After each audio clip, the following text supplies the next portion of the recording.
Boa noite a todos. Sejam muito bem-vindos e muito bem-vindas à nossa reunião semanal do Grupo Neurotrauma MG, que é um grupo de estudos em neurotraumatologia. Meu nome é Richard Reis, acadêmico de medicina, e agradeço a presença de todos e que seja uma reunião de grandes aprendizados. Se você está nos acompanhando pelo YouTube e ainda não é inscrito no canal, por favor, se inscreva. Temos também o nosso perfil no Instagram, Neurotrauma MG. O tema da reunião de hoje é abordagem anterolateral, OLIF, e anterior, ALIF, para o tratamento da doença degenerativa lombar. Ela será coordenada pelo Dr. Fernando Dantas, neurocirurgião e cirurgião de coluna, PhD, pós-doutor, professor da Faculdade de Ciências Médicas de Minas Gerais e neurocirurgião no Instituto Biocor e Rede Dor São Luís.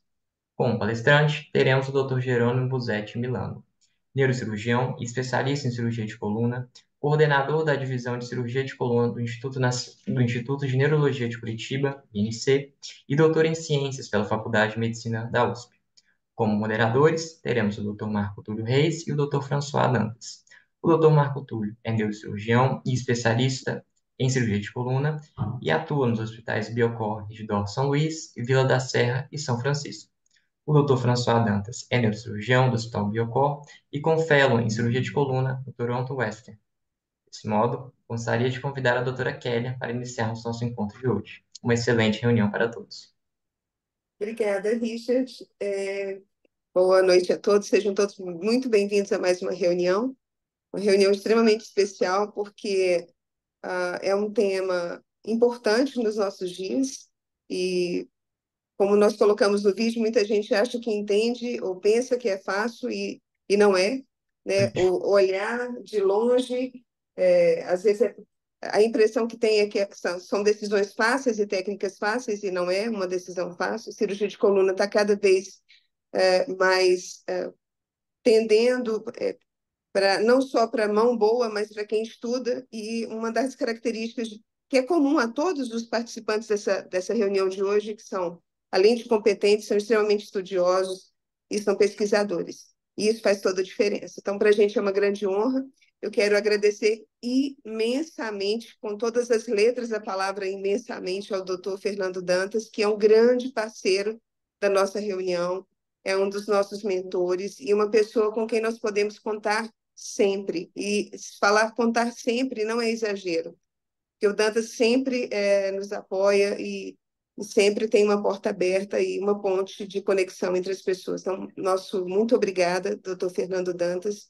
A coordenação está com você, doutor Marco Túlio, doutor Milano, doutor François, muito obrigada pela participação. Sabemos que o tempo de vocês é extremamente precioso.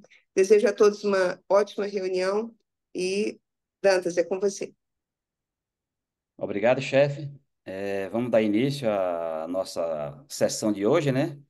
Agradecer antecipadamente ao Milano, ao François e ao Marco Túlio, que deu seu tempinho para ajudar a gente aqui nessa discussão. A aula seria dada por mim, mas eu peguei. Tem alguém que é muito melhor do que eu nessas aulas, que seria o Jerônimo Milano. Então, ainda estou naquela curva de aprendizado, a gente nem chegou ainda em 100 casos.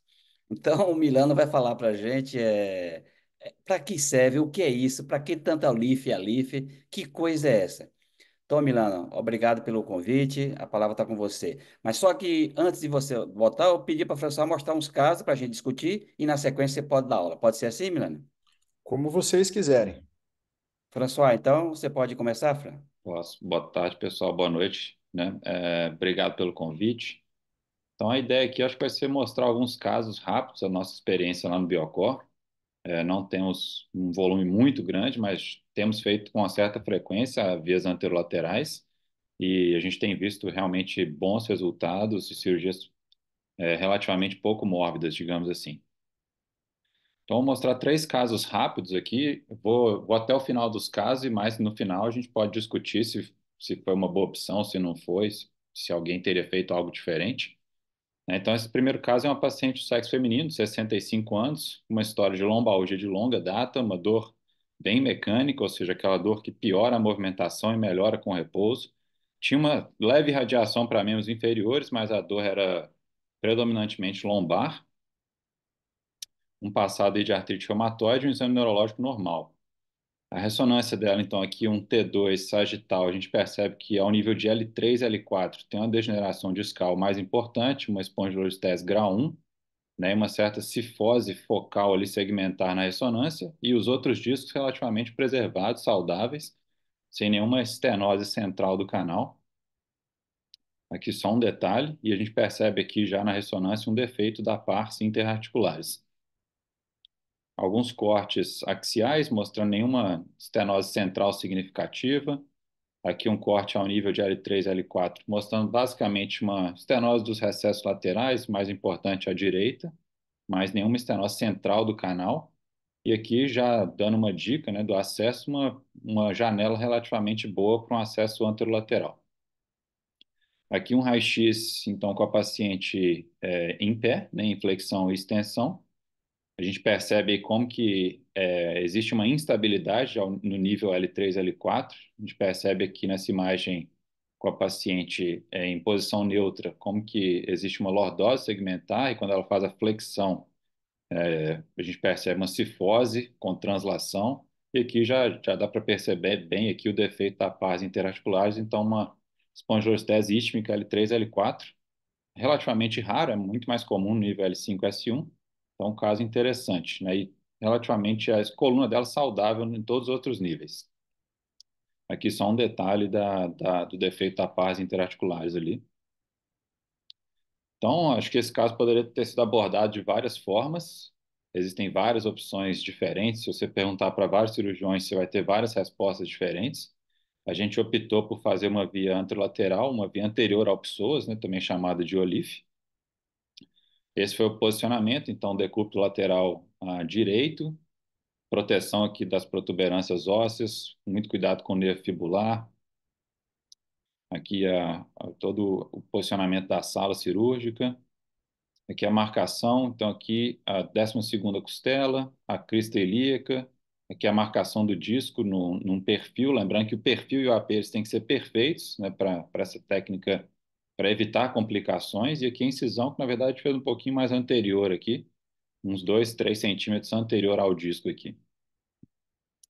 Só mostrando o acesso rapidinho, então aqui a abertura do oblíquo externo, oblíquo interno, depois a abertura do transverso, a gordura retroperitoneal, a gente disseca até o psoas, sente a coluna, e aqui a gente percebe bem o psoas relativamente tracionado para trás um pouquinho, o disco, né?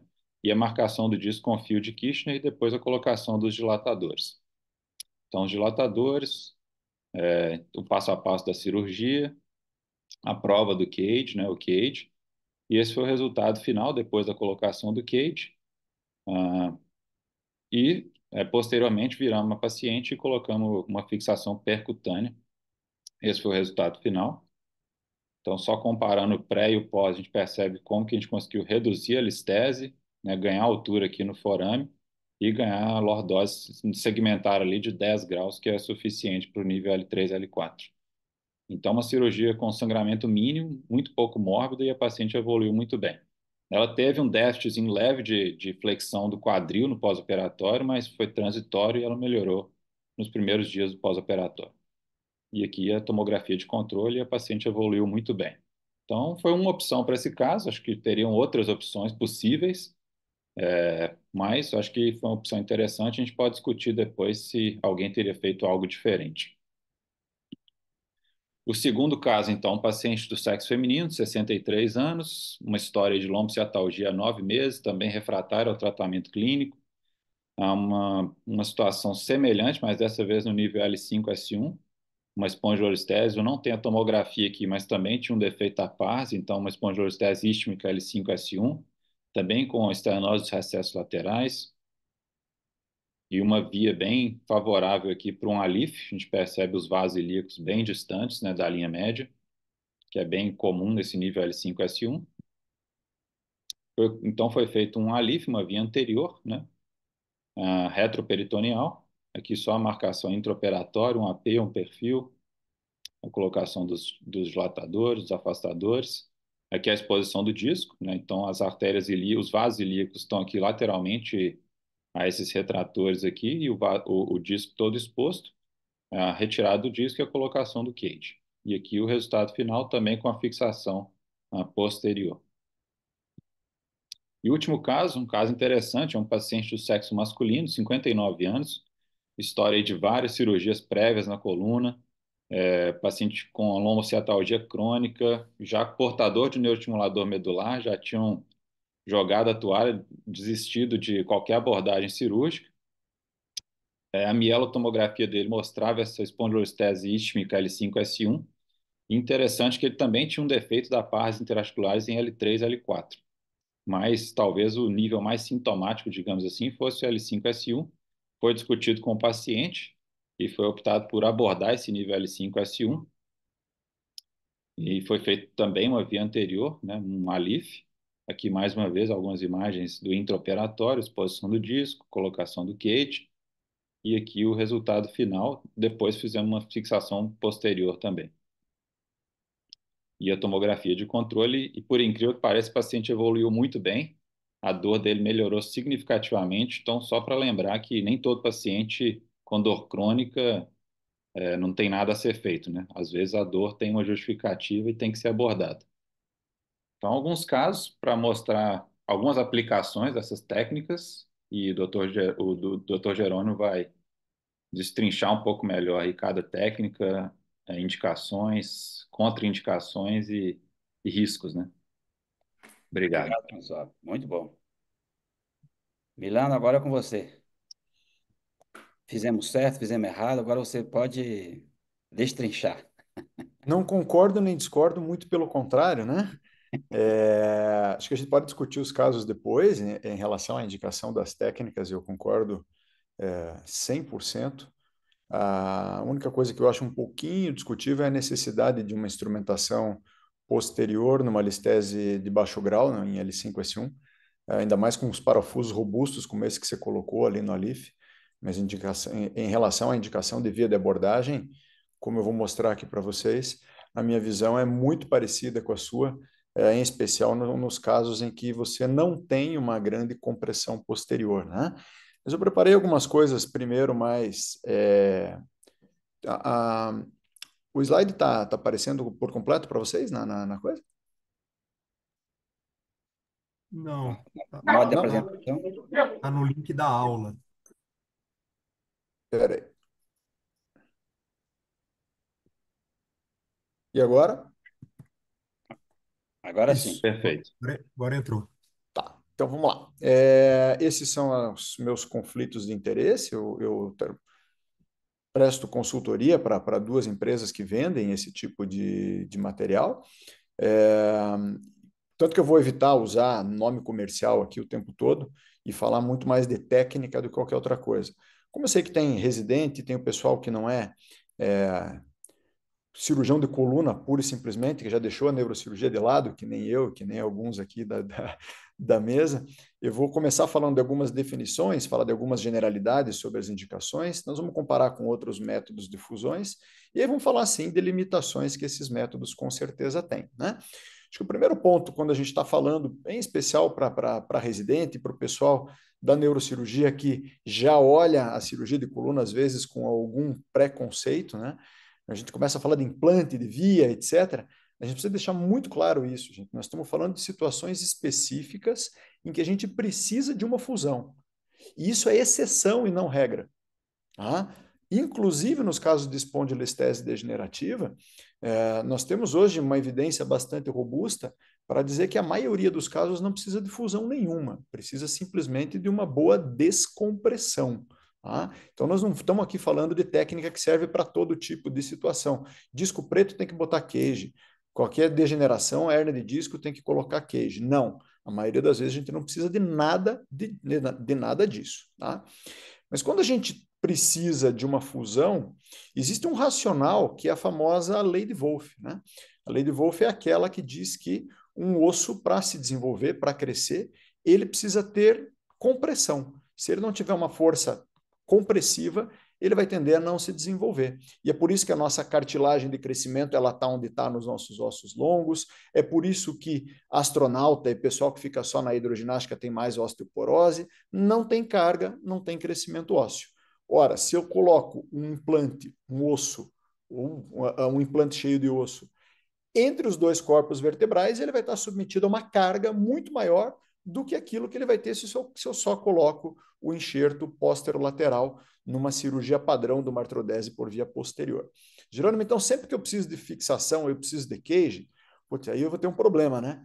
Porque eu tenho simplesmente os dois primeiros autores desse artigo aqui, publicado há um pouco mais aí de 2 anos, que, embora eles tenham comparado fusões posterolaterais com artrodeses intersomáticas pela via posterior, eles mostraram, o François e o Fernando, junto com o Ricardo Botelho, que as duas únicas vantagens que tiveram nos casos em que foi utilizado um cage, um implante intersomático, foram radiológicas e não clínicas, né? Uma foi a taxa de fusão, o que é bastante razoável, se a gente pensar que esse implante ele está sob compressão, como eu comentei, e outro foi alguma melhora no sacral slope, em um dos parâmetros espinopélvicos que a gente utiliza, né? Mas do ponto de vista clínico, pelo menos nessa revisão, não teve grande diferença, não. Então, a gente precisa usar sempre um enxerto intersomático? Não. Nós vamos usar naqueles casos em que eu vou ter uma dessas duas vantagens em jogo. Ou no paciente em que ele tem um risco maior de pseudoartrose, aí eu preciso ter uma fusão um pouquinho mais robusta, né? No paciente tabagista, no nível 5.1, que a gente sabe que a pseudoartrose é mais prevalente, paciente diabético, obeso ou com uma grande instabilidade, ou no paciente que eu preciso, se não corrigir, pelo menos manter de uma forma muito rigorosa o nosso parâmetro espinopélvico ou o nosso alinhamento precisa de alguma forma ser corrigido. E a gente cai nessa sopa de letrinhas, né? ALIF, o nome sugere bastante, a gente está fazendo uma artrodese intersomática anterior, mas o que é um OLIF? Por que a gente chama às vezes de OLIF? Por que a gente chama de ATP? O que é XLIF e o que é LLIF, né? Vamos dar uma passeada um pouquinho sobre a história desses dois conceitos, né? As duas cirurgias são cirurgias que a gente chama de mais de laterais do que anteriores, né? Uma delas nós vamos fazer transpsoas, a outra nós vamos fazer anterior ao psoas. Mas se a gente for olhar nas publicações originais, olha a publicação original lá de 1997, né? Já tem um quarto de século desde que isso daqui foi publicado, né? Pelo Michael Meyer. Ele chamava isso de uma técnica minimamente invasiva por uma abordagem anterior. Enquanto o chamado, na época, XLIF, que depois virou o nome do implante, né, publicado pelo Dr. Pimenta a primeira vez, também era uma técnica chamada de anterior. Tá? Nós estamos falando, então, de duas técnicas. Então, nós vamos falar um pouquinho do nome dos implantes. Técnicas para uma fusão anterior. Tá? Reparem que aqui a gente está tanto falando de técnica que não tinha nem cage, né? No trabalho do Michael Meyer, era um enxerto tricortical de ilíaco que ele utilizava, né, para fazer essa técnica, que depois acabou ganhando o nome de OLIF. Mas veja que mesmo quando ganhou o nome de OLIF, na primeira publicação do Silvestre, com 179 casos, está aqui os dois tipos de incisão, uma incisão mais anteriorizada para L4, L5, uma incisão um pouquinho mais posterior para L3, L4, e ele não utilizava aquele cage que depois veio ganhar o nome de OLIF. Então, o OLIF era técnica para se fazer essa abordagem anterior. Olha o cage que ele utilizava. Era um cage banana, grandão, e não aquele cage desenhado para fazer essa abordagem intersomática mais lateralizada. Tá? Depois, posteriormente, né, a Medtronic patenteou um cage com o nome de OLIF 2.5 e isso acabou sendo popularizado mais pelo nome do cage do que da técnica. Por isso que a gente evita, né, na medida do possível, usar o termo OLIF quando a gente está usando um cage qualquer. Nós vamos mostrar vários casos aqui que não são necessariamente com o cage denominado OLIF. Né? E, da mesma forma, como é uma patente, né, da Nuvase, vê o nome XLIF, a gente prefere o termo LLIF para falar da abordagem transpsoas. Tudo que a gente faz anterior a uma linha que passa pelos processos transversos, nós vamos chamar de artrodeses anteriores. Em contrapartida, as posteriores são aquelas como PLIF, como TLIF, que a gente faz com uma via de acesso totalmente posterior. O que tem de vantagem da gente fazer por uma via, então, anterior? Seja ela a LIF, anterior a psoas ou transpsoas. Então, nós vamos ter nenhuma manipulação radicular. Tá? Então, aquela dor neuropática de uma manipulação radicular, a gente não vai ter. A gente não vai ter sangramento epidural. Tá? Então, em termos de taxa de sangramento, isso acaba sendo bem menor. Nós não vamos ter nenhuma manipulação muscular posterior. E hoje está cada vez mais em voga o papel estabilizador da musculatura posterior. Nós vamos usar nessas técnicas. Então, se a gente começa vendo a abordagem anterior à LIF e vai se direcionando cada vez mais lateralmente, o que vai mudando, né? No ALIF, eu vou ter uma anulotomia anterior muito maior, com isso eu tenho um ganho angular muito maior, vou ter uma retração vascular um pouco maior, tá? E vou conseguir colocar um queijo um pouquinho mais simétrico. À medida que eu vou me deslocando lateralmente no meu acesso, eu tenho mais manipulação do plexo, retração do plexo lombar, tá? Tenho mais problemas com a parede abdominal. Por outro lado, eu coloco um cage muito mais simétrico, um cage muito mais largo, pegando então as duas placas vertebrais e o anel cortical lateral, e a gente vai ver as vantagens que a gente tem com isso, né? Aqui a gente vê os tamanhos dos cages que a gente coloca com essas vias, né? Então vejam que um ALIF, ele preenche praticamente todo o anel fibroso, mas ele não pega as bordas laterais, né? O anel cortical lateral, enquanto que numa via lateral, seja transpsoas ou anterior ao psoas, a gente pega os dois anéis corticais, mas a gente não abre rotineiramente o anel fibroso anterior, né, o ligamento longitudinal anterior, enquanto que numa via posterior o nosso queijo acaba ficando um queijo bem menorzinho, né? O que a gente ganha com isso? Toda vez que eu abro o meu ligamento longitudinal anterior, o meu ganho de lordose acaba sendo um ganho muito maior do que quando eu faço uma via posterior. E essa manutenção do alinhamento espinopélvico, ele tem um papel importante, principalmente na degeneração do segmento adjacente, né? A perda de alguns graus de lordose, trazendo um mismatch, né, entre a lordose lombar e a incidência pélvica maior do que 10, é suficiente para aumentar em até 8 vezes a nossa chance de ter uma degeneração de segmento adjacente.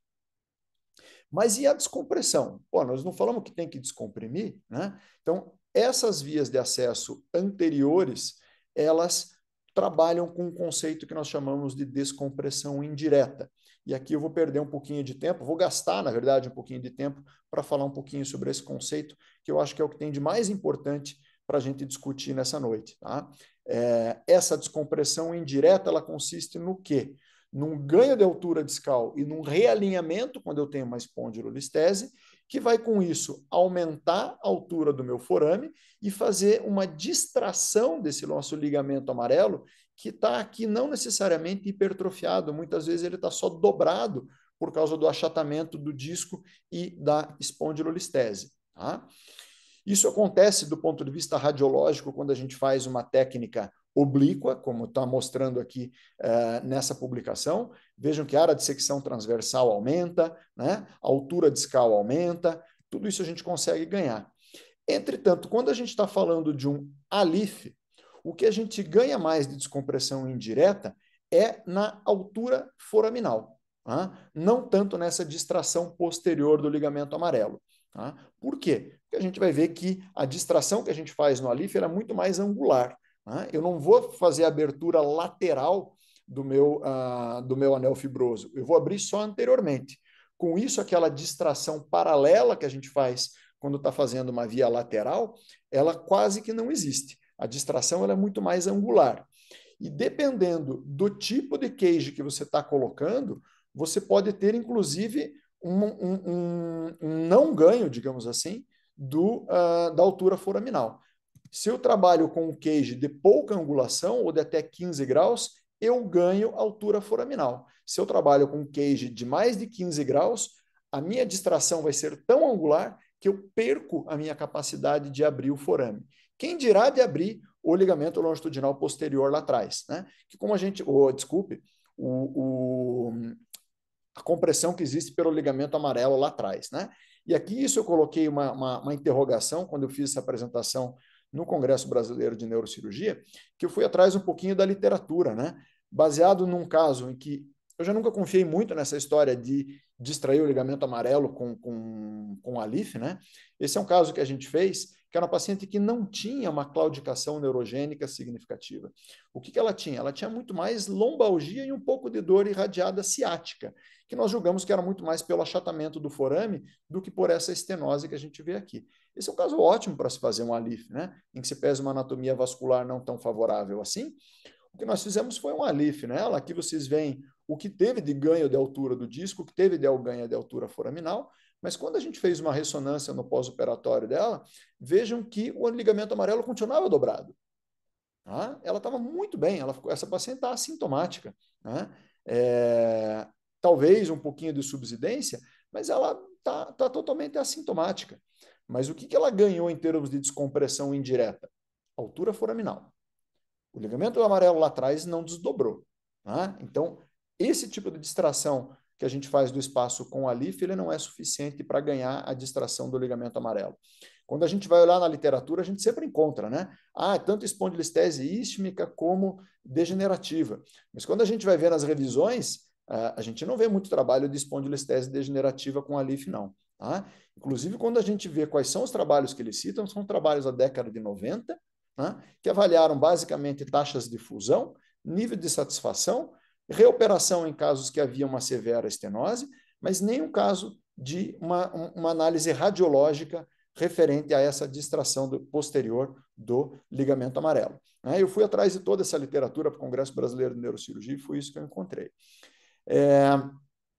Aqui, um caso em que eles utilizavam a LIF comparando com o PLIF, mas na própria descrição, quando a gente vai ver, vocês vejam que os casos que eles faziam a LIF não eram casos que tinha uma estenose do canal propriamente dita. Era uma espondilistese considerada de origem degenerativa, mas sem estenose do canal. Né? Inclusive, eles deixavam claro isso. Quando tinha muita estenose, a gente não fazia LIF, a gente fazia PLIF. Né? Então, vale a pena a gente procurar um pouquinho na literatura, porque hoje a gente vê o ALIF quase que como uma panaceia para as doenças degenerativas no Brasil, com facilidade, lógico, de cirurgião de acesso, mas a nossa correção realmente de uma estenose do canal com uma descompressão indireta, ela raramente vai acontecer. Vejam mais um caso de uma espondilistese degenerativa tratada com ALIF. Onde é que está a estenose aí? É um caso que só tem estenose no forame, né? Então, quando a gente procura realmente na literatura, a gente não encontra justificativa para fazer a LIF na espondilistese degenerativa. Vamos olhar um pouquinho mais sobre a literatura mais recente. Então, aqui 2020, pacientes submetidos a uma descompressão indireta com uma via inicial anterior ou lateral, né? Então eles colocam tudo mais ou menos no mesmo saco aqui, e a gente vai ver que uma boa parte dos casos acabou precisando de uma descompressão posterior, principalmente aqueles casos que tinham bastante dor radicular. Tá? Quando a gente vai ver qual é o grau de estenose que eles tinham, a gente via que justamente os casos que tinham mais estenose eram que mais precisavam de descompressão. Tá? E aqui, de novo, aquilo que eu já comentei, quando a gente vai ver na literatura a citação de que o ALIF tem ganho na descompressão indireta, ela remete àqueles mesmos casos que a gente já estava comentando e colocando tudo no mesmo saco, ALIF com OLIF com XLIF, quando, na verdade, com o ALIF a gente acaba não conseguindo e não tendo um respaldo da literatura para fazer descompressão indireta. Vamos olhar esse artigo aqui, tem um colega aí de Belo Horizonte, né, o Cristiano Menezes, que participou dessa publicação. Aqui eles estavam fazendo single position, tanto transpessoas como ALIF em decúbito lateral com fixação no mesmo momento, e aqui eles não excluíram os casos que tinha uma estenose mais severa, tá? Tinha sim casos de espondilistese, tá? E quando a gente vai ver, a quantidade de caso multinível era realmente proporcional à quantidade de falhas que eles tiveram. Então, a descompressão indireta no ALIF, ela realmente acaba não funcionando adequadamente. Funciona realmente quando você tem só uma compressão foraminal. Diferentemente de quando a gente faz uma via lateral, seja ela transpessoas, seja ela anterior a pessoas, aqui vocês veem uma taxa de ganho de diâmetro total do canal e, área de secção transversal também, aqui nesse trabalho é com o transpessoas, o mesmo a gente vê na literatura quando a gente faz o anterior ao psoas. Aqui a gente ganha realmente por causa desse mecanismo que eu comentei. A gente está entrando lateral, abrindo os dois anéis fibrosos lateralmente, né? E fazendo essa distração paralela, em contraposição a essa distração mais angular que a gente tem com o ALIF quando faz a abertura do ligamento longitudinal anterior. Aqui tem cortes finos de 1 milímetro, tanto pré como pós-operatório. Vocês veem um caso que a gente fez a descompressão indireta pura. Vejam como a gente realmente ganha a abertura do canal como um todo e não só da altura foraminal. Aqui a gente começa a achar quais são os fatores preditivos de insucesso de uma descompressão indireta. Tá? Então, esse artigo é um artigo relativamente recente, ele tem 5 anos, em que o que eles fizeram? Eles foram atrás, na verdade, de uma análise clínica, e eles foram ver que os pacientes que tinham o Oswestry mais alto, em especial o parâmetro do Oswestry, que é dor em repouso, eram pacientes que tinham uma taxa de insucesso maior com a descompressão indireta. Então, esse é um dado importante. Né? O paciente que tem claudicação neurogênica é um paciente que vai muito bem. O paciente que tem dor quando fica de pé é um paciente que vai muito bem. O paciente que tem dor na perna, mesmo quando deitado, esse paciente talvez ele tenha uma estenose um pouquinho mais rígida. Esse é um paciente que tem uma taxa de falha maior quando a gente está falando de uma descompressão por uma via lateral. Tá? Esse é um outro estudo que mostra mais ou menos a mesma coisa. Aqui mais um artigo falando de fatores relacionados a sucesso de uma descompressão indireta nos pacientes submetidos a OLIF. Tá? Aqui, nesse caso, eles analisaram parâmetros tanto clínicos como radiológicos. Vejam que, na média, os pacientes realmente obtiveram um ganho de área de secção transversal e no anteroposterior. E eles fizeram uma análise também da posição do queijo, porque, diferentemente daquele caso espetacular ali que o François mostrou, em que o queijo ficou mais posterior, né? A gente consegue esse posicionamento posterior, isso nem sempre é tão fácil. Principalmente em L4, L5, com pessoas um pouquinho mais avantajado, nem sempre a gente consegue colocar esse queijo tão para trás. Né? E o que eles viram nessa análise da posição do queijo é que justamente a área de secção transversa do canal naquele segmento, ele teve um ganho significativo, mesmo quando o queijo estava localizado um pouquinho mais anteriorizado. Tá? Então, a gente não precisa necessariamente forçar essa posteriorização do queijo para ganhar esse ganho do canal como um todo. Tá? O que se perdeu um pouco? Né? Se perde um pouco da altura foraminal, e aqui a gente pode discutir o quanto que isso é realmente significativo para os pacientes, tá? E em termos de ganho angular, quanto mais anterior está o meu queijo, maior o meu ganho angular. Quanto mais posterior, menor a minha altura foraminal. O que eu quero? Eu tenho que trabalhar um equilíbrio nisso, mas o fato é que esse artigo mostrou que não faz tanta diferença na área de secção transversal quando eu estou colocando esse queijo mais anterior ou mais posterior. Falar de outros fatores de falha, né? Então, pacientes com índice de massa corporal mais baixo, que tem listese e que tem um disco mais baixo, são os pacientes que têm uma taxa maior de sucesso nessa descompressão indireta com a via lateral. Pacientes com um disco mais alto e com estenose severa estão mais propensos à falha. Nessa revisão sistemática publicada lá pelo grupo do Roger Hartle, ele mostrou que a estenose óssea do recesso lateral é o principal preditor de falha da descompressão indireta com a via lateral, seja ela anterior ao psoas ou transpsoas. E esse é um artigo um pouco mais recente, ele tem 2 anos, com mais de 500 casos, um artigo publicado na China, em que ele graduou não apenas o grau de estenose do canal, mas também o que tinha de artropatia facetária, estenose foraminal, e o que ele colocou é que no grau 3 existia uma taxa intermediária de insucesso, uma necessidade de revisão de algo em torno de 25%, mas os pacientes que tinham uma estenose absoluta do canal, XAD, todos os pacientes acabaram precisando de uma descompressão posterior. Tá? Então, esse talvez seja um fator aí para a gente considerar como uma contraindicação, pelo menos de se fazer apenas a tentativa da descompressão indireta. como é que a gente tem feito, no caso que a gente tem dúvida, né? Como é que eu decido? Uma coisa que a gente tem feito, principalmente como no Olif em geral, a gente não faz a monitoração. Uma opção que a gente tem visto uma resposta bem interessante, é o quanto o meu potencial evocado somatosensitivo melhora depois que eu coloco o cage. Tá? Isso tem tido uma repercussão bem interessante. Assim. Às vezes está na dúvida, né? Putz, aquela estenose ali, um XAC, será que vai funcionar? Será que não vai?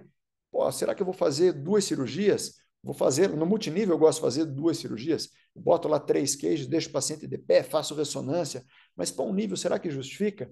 Então, essa é uma coisa que a gente tem feito para 1 e 2 níveis. Eu coloco os cages e eu vejo como é que melhora ou não o meu potencial evocado de somatosensitivo. Se ele melhorou, eu já coloco os parafusos na mesma cirurgia e, em geral, isso resolve bem o meu sintoma de claudicação neurogênica. Falar um pouquinho rapidamente só sobre técnica, né? Não quero perder muito tempo com isso. O Alif a gente tem as opções para fazer em vários segmentos, embora a gente use principalmente em 4551. Vou mostrar brevemente aqui um caso de 2 segmentos. Tá? Aqui a marcação do espaço, que nem sempre a gente faz. Eu uso essa marcação do espaço principalmente naqueles casos em que eu tenho uma lordose maior, né? Uma incidência pélvica maior, em que, quando a gente olha no primeiro momento, a gente tem a impressão que nem vai dar para se fazer esse Alif, de tão inclinado que está. Né? Dá a impressão que a nossa incisão vai ficar no períneo do paciente, né? Mas a gente deita um pouquinho, faz um Trendelenburg e a gente consegue, fazendo uma incisão lá próximo de um Phanestil, com uma inclinação razoável, a colocação do cage com essa trajetória que vocês estão vendo aí.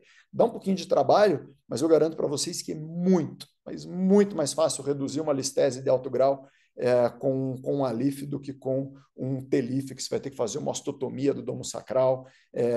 Eu acho que esse talvez seja um dos pontos mais importantes das vias anteriores. A nossa capacidade de redução de uma forma bem menos agressiva, como vocês estão vendo aqui.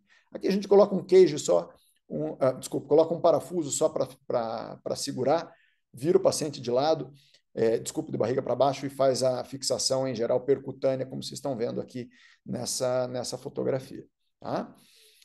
Seguindo passo a passo, em geral, a gente faz incisão medial ao músculo reto abdominal, faz essa divulsão do plano posterior ao reto abdominal, que não tem fáscia transversal quando a gente está trabalhando lá embaixo, né? A gente só tem o peritônio direto. Quando você está trabalhando um pouquinho mais para cima, daí você tem que abrir, você acha a linha arqueada e abre essa fáscia transversal para ter acesso ao peritônio. Identificação do psoas, aqui vocês estão vendo o ureter, retraímos tudo medialmente. Né? Nesse caso foi feito pela esquerda, porque a gente ia fazer 2 níveis. Quando eu vou fazer só 5-1, em geral eu faço pela direita. Tá? Não sei se isso realmente tem implicação em ejaculação retrógrada, como muita gente sugere. A gente praticamente não vê ejaculação retrógrada. Eu particularmente vi um caso lá em 2017 e nunca mais, desculpe, em 2007, não é 17, 2007. Depois nunca mais vi um caso. Talvez porque a gente não usa cautério, a gente usa só bipolar. Não sei. Não vou dizer que isso não existe, eu alerto todos os pacientes, mas realmente é uma taxa muito, muito baixa. Trabalhando em L5, S1, de uma maneira geral, a gente trabalha abaixo da bifurcação, é uma dissecção bem mais simples. Aqui vocês estão vendo os vasos pré-sacrais que a gente coagula. A sacral mediana nem sempre ela é tão robusta, não precisa ligar, é coagular, cortar e fazer a dissectomia, como vocês estão vendo aqui no vídeo. Eu vou coagulando de forma bem criteriosa todos esses vasinhos, porque se você arranca esse vaso, você pode estar arrancando ele da ilíaca e você está fazendo um sangramento da ilíaca e não só daquele vasinho pequenininho, né?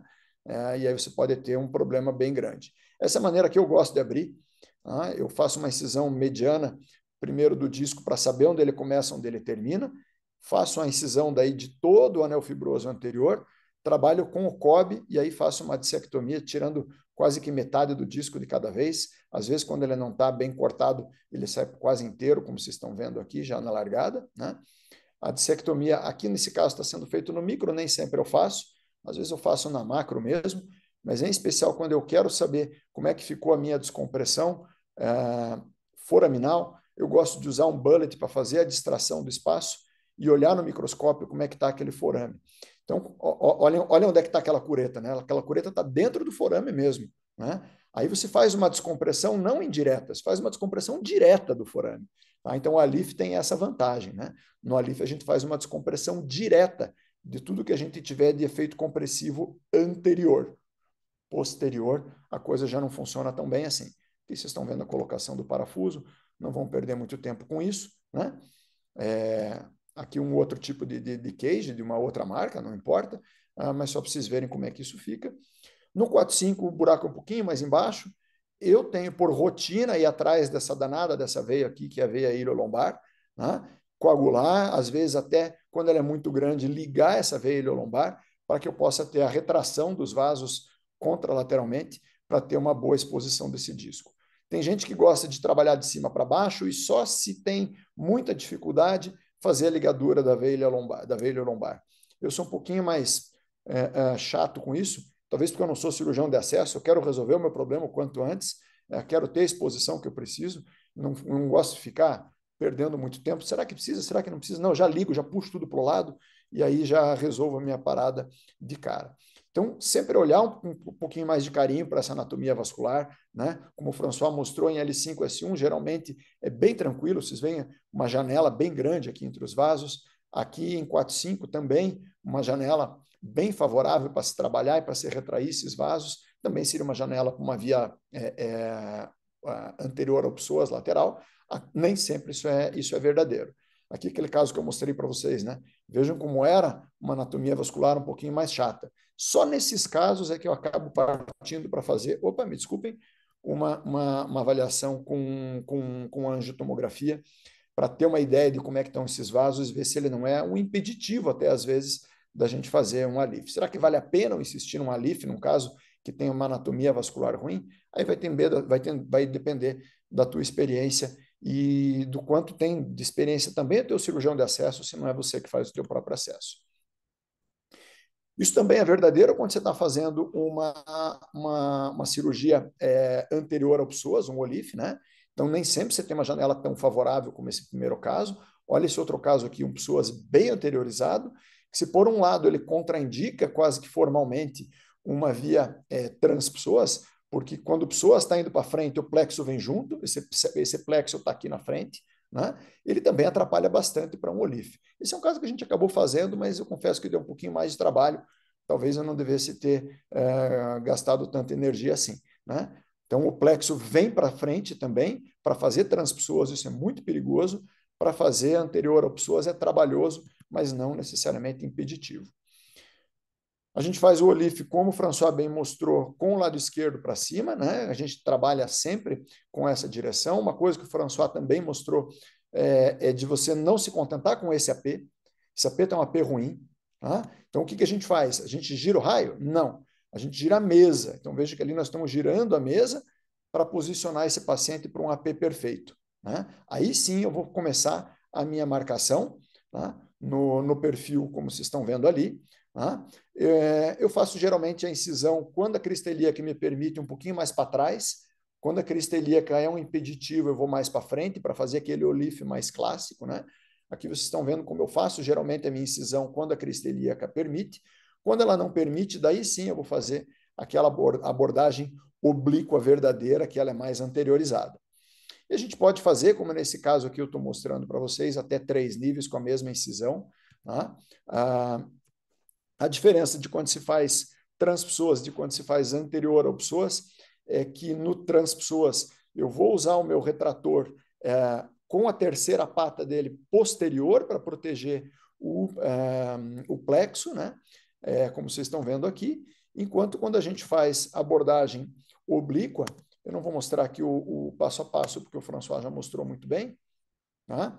Cuidado só, desculpa, quando são vários níveis, no plano entre o transverso abdominal e o oblíquo interno, que é onde está passando a inervação. Então, aqui você pode pegar um nervo e ter essa complicação extremamente desagradável, que é esse bulging, essa desinervação do reto abdominal, que você pode ter. Isso não é uma hérnia, tá? Isso é uma desinervação do reto abdominal.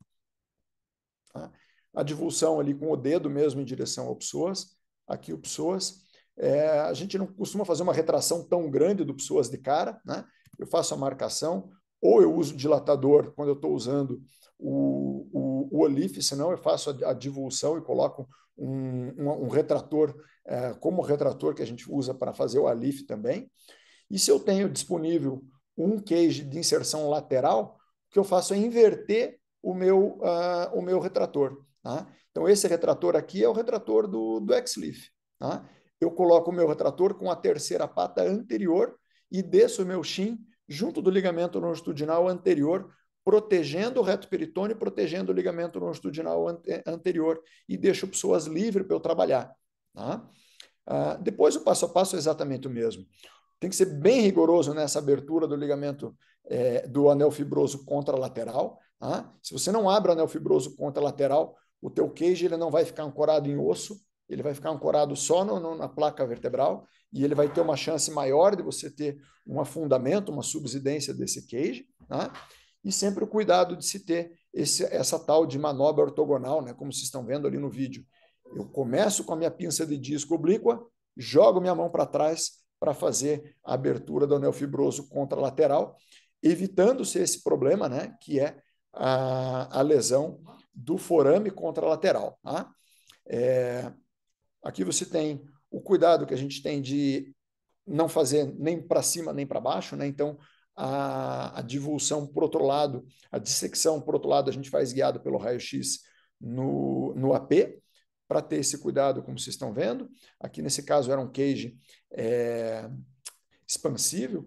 No cage expansível, a gente tem que ser ainda mais paranoico, perdão, voltou aqui em vez de ir para frente, com essa passagem contralateral, porque ele tem esse narizinho aqui, que tem que passar bem para o outro lado, porque é ele que faz a expansão do cage, e aí ele retrai no final, senão você fica com o cage ancorado só em placa vertebral e não no anel cortical contralateral.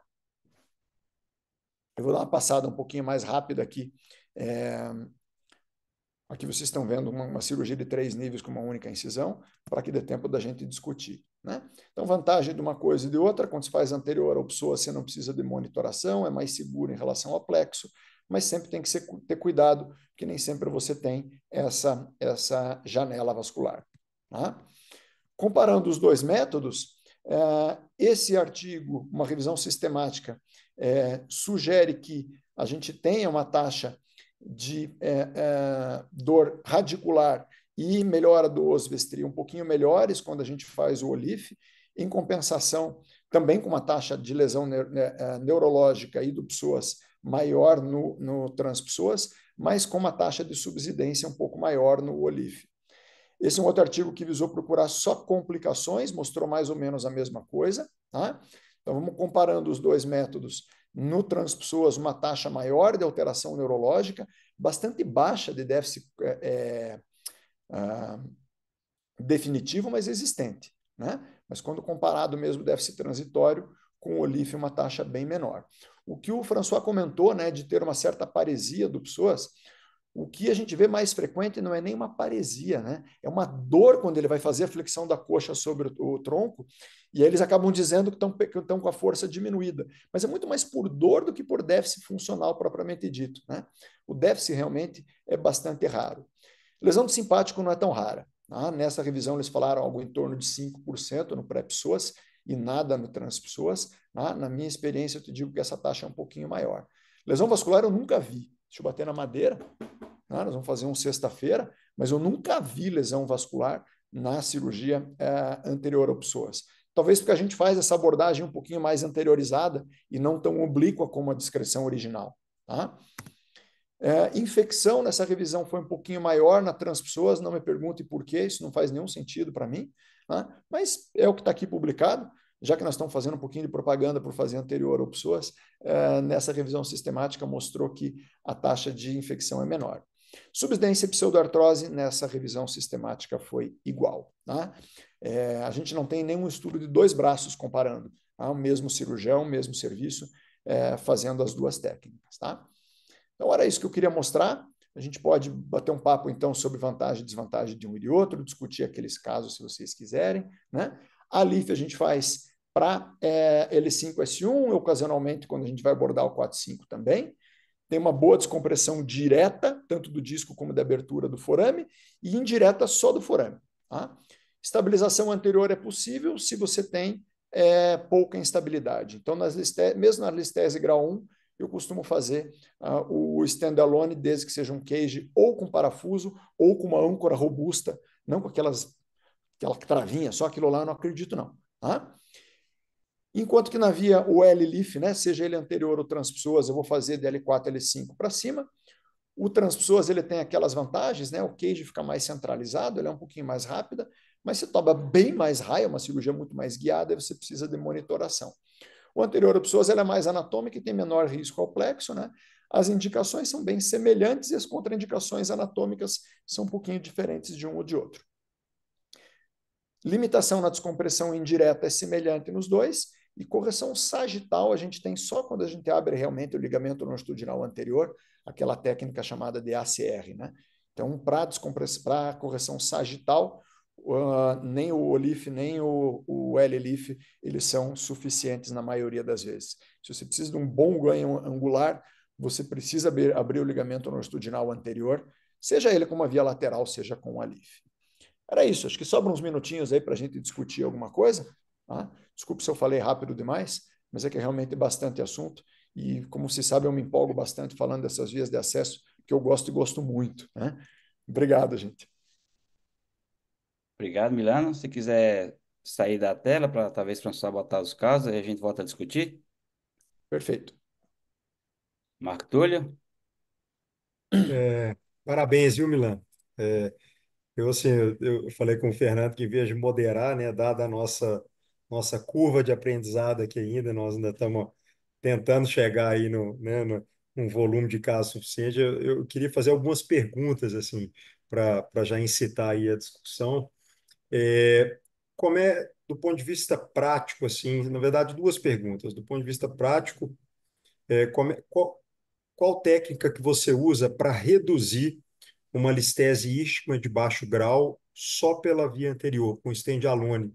Eu confesso que eu tenho um pouco de dificuldade assim só na distração mesmo, na altura do queijo, ou se você tem alguma sequência de qual parafuso, se você faz alguma manobra, qual a técnica que você utiliza? Essa é a primeira pergunta.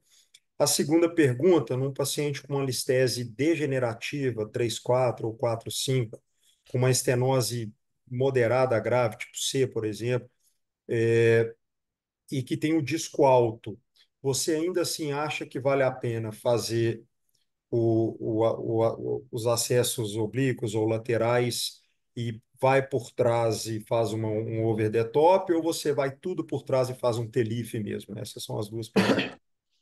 Cara, obrigado pela participação. Eu acho que eu acho mais interessante a gente discutir com quem está naquele ponto médio da curva de aprendizado, né? Que eu acho que vocês não estão no comecinho, não, vocês já têm feito há bastante tempo, e aí que começam a surgir as dúvidas, e aí que começa a surgir aquela coisa do assim, pô, o que eu podia ter feito de diferente, né? Às vezes são coisas que a gente já passou, mas frequentemente é dúvida que a gente também tem. Tá? Vamos ser bem claro. Então, respondendo a primeira pergunta, especificamente na listese ístmica, no momento em que a gente coloca a prova e ganha aquela altura que você precisa no disco, no próprio posicionamento, aquilo lá já reduz. Tá? O que nem sempre a gente consegue reduzir totalmente é na listese de alto grau. Tá? Então, na listese de alto grau, e até porque, convenhamos, na listese ístmica, a redução nem sempre é tão necessária assim, né? Numa listese de grau 1. Né?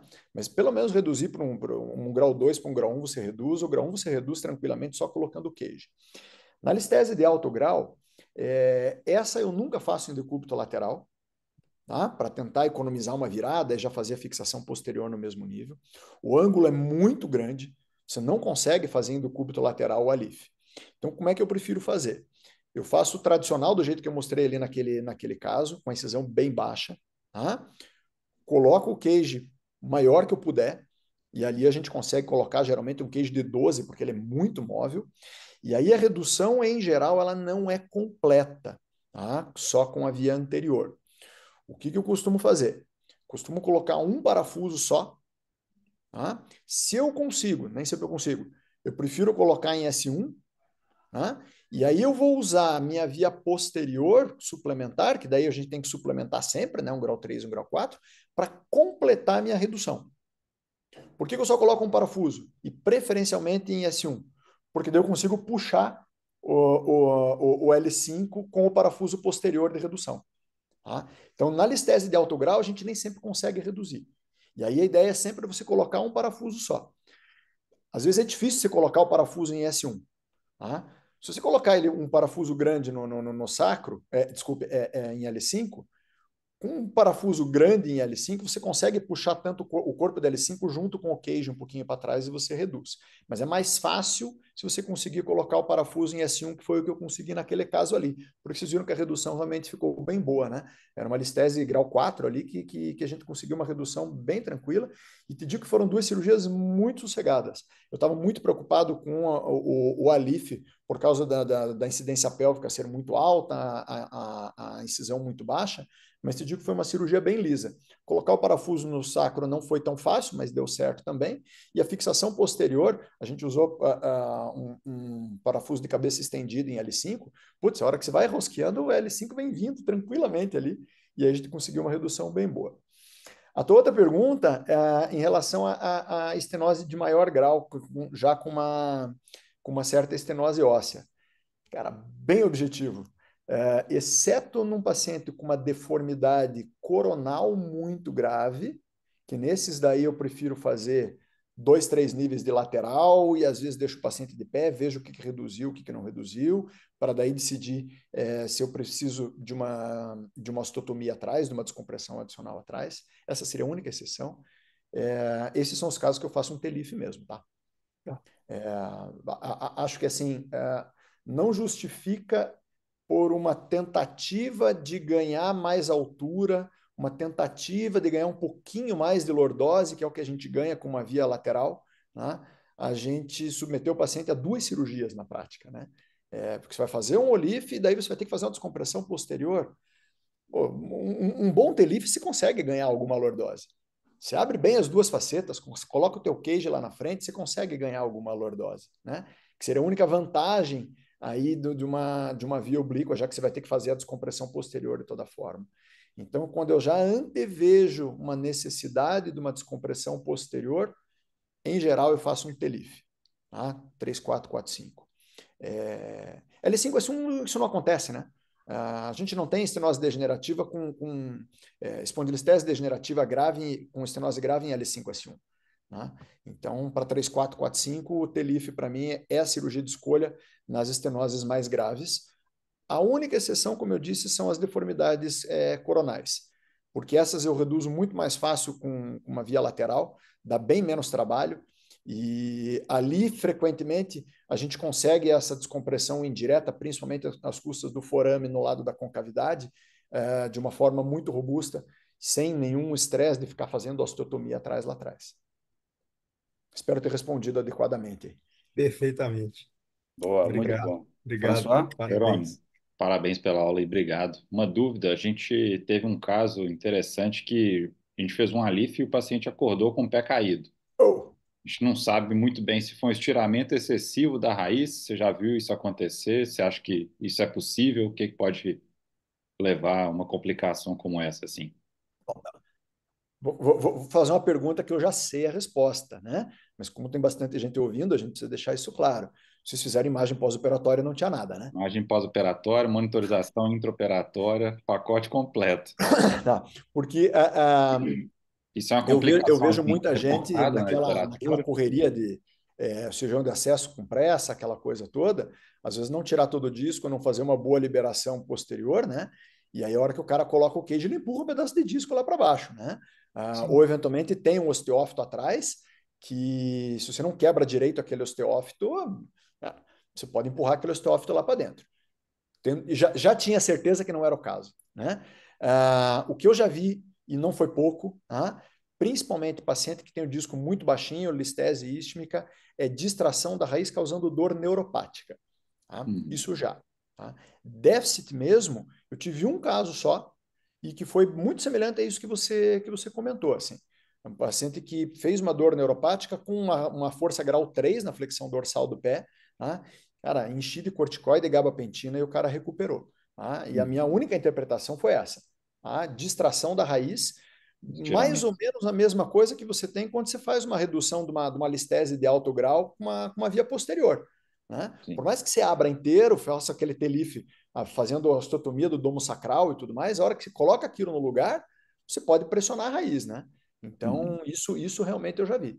Tá? E eu E acho que é qual que é, pela distração da raiz mesmo. sim. E qual que é a sua preferência em relação a enxerto ósseo? Tem alguma preferência ou é o que tem disponível? Bom, acho que essa é uma pergunta muito pertinente, porque frequentemente a gente se depara com aquela coisa assim, liberou um enxerto e não liberou outro. Tá? Sim. Se eu não tenho se eu estou só com hidroxiapatita, eu não aceito.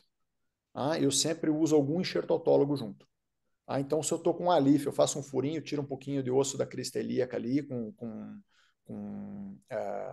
uma trefinazinha. Se é com uma via lateral, eu consigo tirar ou do ilíaco, se for algo mais baixo, ou quando é L2, L3, a 11ª costela geralmente está ali na frente, eu tiro um pedaço da 11ª costela. Trifosfato de cálcio, vai, se for uma via lateral, eu gosto de ter um pouquinho de osso autólogo, pelo menos, tá? Em especial se eu não vou fazer fixação posterior suplementar, tá? Como é o caso do Alif. Então, em geral, eu Uhum. gosto de ter um pouquinho de enxerto autólogo também. A não ser paciente jovem. Pô, você vê, acho que eu estava falando demais, o pessoal cansou. Deu curto-circuito. É interessante, nunca aconteceu isso, mas tá bom. Mas eu acho que, no geral, você preencheu os vazios que a gente tem em mente, né? Que é aquela descompressão, quando fazer. A nossa curva de aprendizado, a gente tem lá com a equipe nossa, Marco Túlio, Gustavo, Fran. A gente tem quase, sei lá, beirando os 80 casos. E realmente a dificuldade nossa foi, primeiro, foi vascular, que a gente teve algumas lesões vasculares. Nossa índice de complicação na curva de aprendizado foi 16% de complicações, incluído pé caído, lesão vascular, dissecção arterial, dor neuropática. Então, realmente, a curva de aprendizado ela é um pouco dolorosa. E as dúvidas sempre foram essas, né? Degenerativa, que foi fazer um OLIF, deixou compressão. Anatomia desfavorável, quis fazer, lesou o vaso. Então, realmente, a curva de aprendizado ela é dolorosa, mas agora, com essas suas dicas, quem assistir essa aula, talvez vai ser menos dolorosa do que a nossa, né? A gente perdeu muito foi com o cirurgião de acesso. Aquilo que você falou, pressa, passagem comprada, quer voltar e blá, blá, blá. Isso aí a gente não faz mais agora. Então, a gente sofreu muito com isso. Mas é uma técnica interessante, mas a curva de aprendizado realmente tem que levar passo a passo, respeitar as contraindicações, não querer adaptar o paciente para a sua técnica. Então, o que você falou foi muito interessante. Obrigado, parabéns, Milena. Os Não, casos de obrigado. François realmente foram interessantes, né? Você vê até um cara que estava com neuroestimulador medular, o Alif salvou ele voltou para o consultório, ele está rindo à toa. Olha só. Lógico, a dor neuropática está com neuroestimulador, mas o paciente realmente estava muito mal e os outros dois foram muito bons. Então, realmente, a técnica, respeitando as indicações e as contraindicações, são técnicas maravilhosas, mas a curva de aprendizado, ela é um pouco dolorosa, pelo menos para a gente, que não chegou a 100 casos com a nossa equipe lá, com o Marco e o Gustavo e o Fran, mas talvez não vai chegar na sua experiência rapidamente. Uma diferença, isso, talvez uma facilidade que eu acabei tendo referente a isso é que, como eu vim do Alif, né? A gente começou a fazer Alif lá em 2007, 2008, na época com cirurgião vascular, depois com cirurgião abdominal, depois com ortopedista, até que a gente começou a fazer tudo sozinho. Quando vieram aos cages de inserção lateral, para a gente foi muito natural trabalhar anterior ao psoas, né? E a vantagem do acesso, quando comparado com o Alif, é muito grande, porque o peritônio cai inteiro, né? E aí você tem aquele eu sempre respeitei muito aquela janelinha, de uns tempos para cá que eu ando meio arrojado, e mesmo uma janelinha ali de meio centímetro, 8 milímetros, eu tenho encarado até alguns casos. Mas no começo, nunca. Eu tinha uma janela menor que 1 centímetro, eu nem cogitava. Ter lift para todo mundo e acabou. Né? Então tem realmente que ter esse cuidado. E acho que uma frase que você falou agora há pouco eu acho que é espetacular, né? É não adaptar o paciente à sua técnica, né? Você tem que adaptar a tua técnica ao paciente. Não é porque eu gosto de fazer via anterior, via lateral, porque eu vou fazer em todo mundo. Então, quando o Marco perguntou, né, do estenose muito severa, não, eu vou fazer um ALIF para depois fazer uma descompressão endoscópica. Pô, peraí, gente, faz um TLIF, feijão com arroz ali, resolve a parada, né?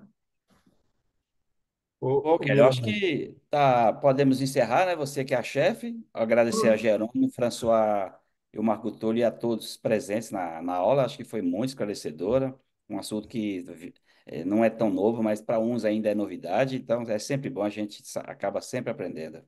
Obrigado, Marco, você e o François e a todos que presentes. Kelly, agora você pode encerrar. Muito obrigada, chefe, por tudo. Parabéns ao doutor Milano pela excelente aula. Obrigada, François. Obrigada, Túlio. Obrigada, Marquinhos, pela participação. Foi excelente, realmente. E desejar a todos uma ótima semana. Nos vemos na próxima semana. Ô, Dantas, chefe, com você tem que ser sempre com emoção, né? Porque a gente fica tentando assim, não, hoje é o Dantas, a gente tem que caprichar. E misericórdia, acontece.